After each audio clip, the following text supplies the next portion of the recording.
নিদিয়ক মই মুছলমানক সন্মান কৰোঁ এইদৰে মুখ্যমন্ত্ৰী ডক্টৰ হিমন্ত বিশ্ব শৰ্মাই মন্তব্য কৰিছে আৰু লগতে কৈছে যে নিষিদ্ধ মাংস পেলোৱাটো সমৰ্থন নকৰে অসমীয়া মুছলমানে ভাল মুছলমানে ইয়াৰ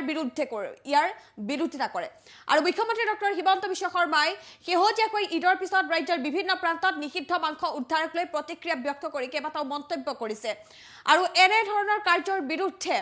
মাত মতা মুছলমানৰ সংখ্যা কমি আহিছে বুলি মুখ্যমন্ত্ৰীগৰাকীয়ে কৈছে আৰু লগতে এই ধৰণৰ কাৰ্য কেতিয়াও গ্ৰহণযোগ্য নহয় ভাল মুছলমানে এনে কাম কেতিয়াও নকৰে অসমীয়া মুছলমানে এনে কাৰ্যৰ বিৰোধিতা কৰে বুলি মুখ্যমন্ত্ৰীগৰাকীয়ে মন্তব্য কৰিছে লগতে কি কৈছে সবিস্তাৰে আপোনালোকৰ বাবে এই মুহূৰ্তত লৈ আহিছো ভোট দিয়ক নিদিয়ক মুছলমানক মই সন্মান কৰোঁ এইদৰে মুছলমানসকলক উদ্দেশ্যি মুখ্যমন্ত্ৰীগৰাকীয়ে মন্তব্য কৰিছে গো মাংস পেলোৱাক লৈ মুখ্যমন্ত্ৰীগৰাকীয়ে মন্তব্য কৰিছে নিষিদ্ধ মাংস পেলোৱাটো সমৰ্থন নকৰে অসমীয়া মুছলমানে এইদৰে প্ৰতিক্ৰিয়া ব্যক্ত কৰিছে ৰাজ্যৰ বিভিন্ন প্ৰান্তত নিষিদ্ধ মাংস উদ্ধাৰ হোৱাক লৈ মুখ্যমন্ত্ৰী ডক্টৰ হিমন্ত বিশ্ব শৰ্মাৰ প্ৰতিক্ৰিয়া ঈদৰ সময়ত মাংস খাব পাৰে ঈদৰ সময়ত মুছলমানে মাংস খাব পাৰে কিন্তু অন্য ধৰ্মৰ আস্থাত আঘাত হনাটো বেয়া কথা এনেকে কৰিব নোৱাৰে আৰু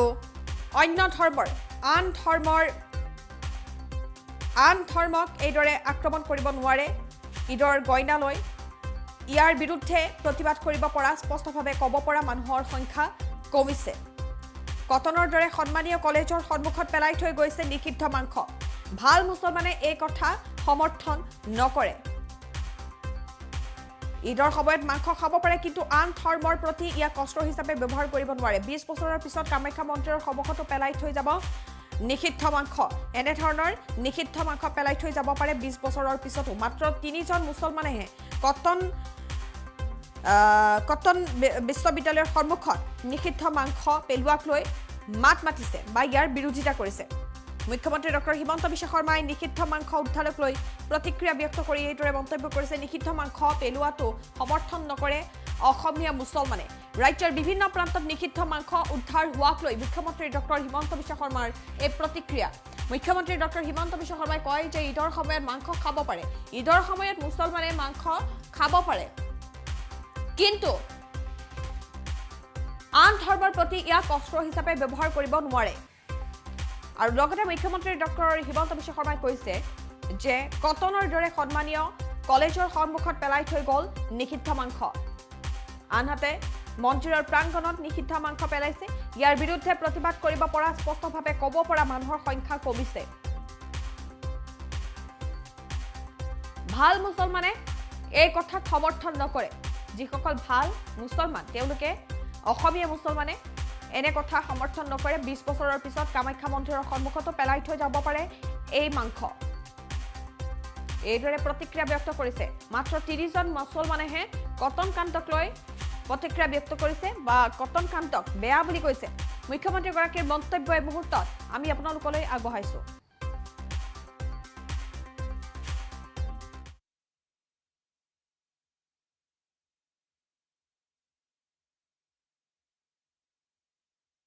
আপোনালোকে চাওক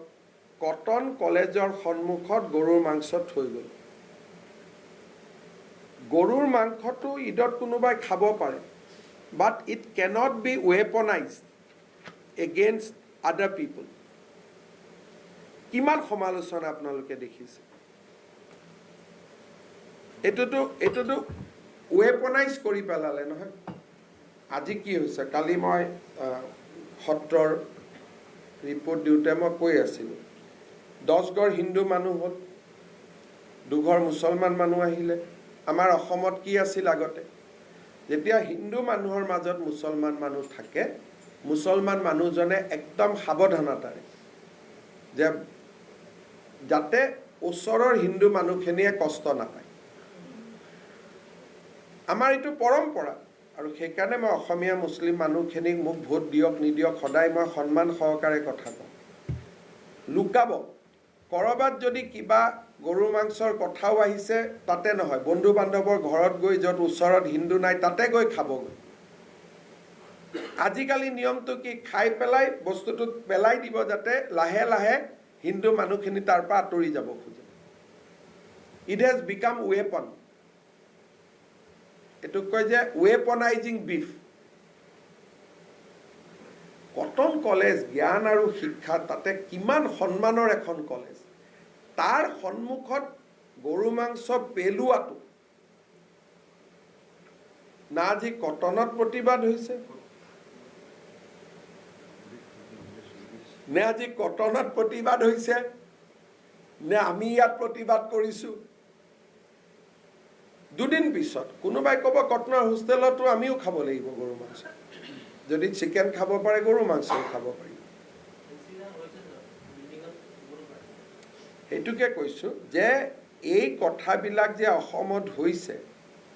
ইয়াক প্ৰতিবাদ কৰিব পৰা স্পষ্টভাৱে কোৱা মানুহৰ সংখ্যা কমি কমি আহি আছে। আৰু এইবিলাক কথা ক'লে ভাল মুছলিম মানুহেও বেয়া নাপায়, কাৰণ তেওঁলোকে নিজেও জানে এইবিলাকক সমৰ্থন নকৰি। যিকেইজনে কৰে, ফেচবুকত ক'ৰবাত গৰু মাংস লৈ ফটো তোলা আছে নেকি? ক'তো নাছিলে। এই পৰিৱেশবিলাক আমাৰ অসমত যি ধৰণে নিৰ্মাণ হৈছে, সাহসেৰে কথা কোৱা মানুহৰ সংখ্যা কমি কমি আহি আছে। এইটোৱে হৈছে জাতিটোৰ কাৰণে এই কথাবিলাক পলিটিকেল নহয়, ইলেকশ্যন ৰিলেটেড নহয়। বাকী গৈ আমি চিন্তা কৰিব লাগিব, নহ'লে যদি সকলোৱে ভাবে ভোটটোতো এটা সৰু কথা, যে আপুনি যদি কৈ দিলে যে মই ৱাকফ বিলক ময়ো বিৰোধিতা কৰিছোঁ, ৰাতি ৰাতি আপুনি হিৰো হৈ গ'ল।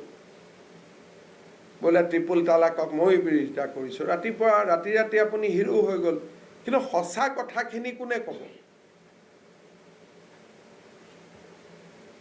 আজি যদি কটনৰ সন্মুখত গৰুৰ মাংস থৈ যোৱাটোত 10জনে যদি টুইট নকৰে, ফেচবুক নকৰে, টিভিত টক শ্ব' নহয়, আৰু 20 বছৰ পিছত চিন্তা কৰক, কামাখ্যা মন্দিৰৰ সন্মুখতো পেলাই থৈ যাব।